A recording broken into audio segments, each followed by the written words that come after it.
In today's video, I'm going to teach you how to work with Replace Text in a Word document using Power Automate. Whether you need to update a document with new information or correct a recurring typo, this tool can greatly enhance your productivity by automating the find and replace process. So let's dive right in. To start, you'll need to launch Microsoft Word. Within Power Automate, this is done using the Launch Word action.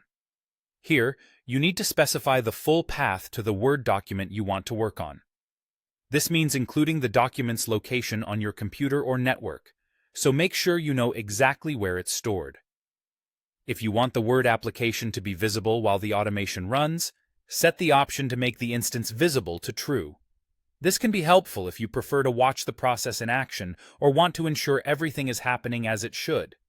Also, remember to set the Open as Read-Only option to False if you'll be making changes, as this will allow the document to be edited. Next, let's move on to finding and replacing text within the document. You'll need to add the Find and Replace Words in Word document action. This is where the actual magic happens.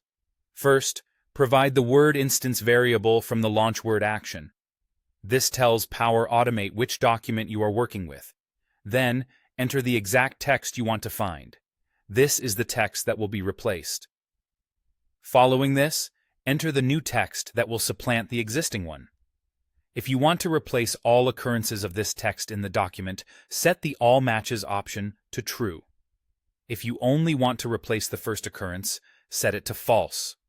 For more advanced searches, you can use wildcards, and if needed, make your search case sensitive by setting Match Case to True. Setting Match. Whole words. Only to True is useful if you want to ensure that only whole words and not parts of words are replaced. Once you have made the necessary changes, it's crucial to save and close the document correctly to ensure no data is lost. Use the Save Word action to save the document. Provide the same Word instance variable here that you used earlier. Confirm the path where you want the document to be saved to avoid any overwriting of important files unintentionally. After saving, you can then close the Word application using the Close Word action. Again, you will need to provide the Word instance variable. Make sure to set the Save Changes option to True to ensure all your modifications are securely saved. And there you have it. You've successfully automated replacing text in a Word document using Power Automate. This process can save you significant time and effort, especially when dealing with large documents. So go ahead, give it a try, and streamline your document editing tasks with ease.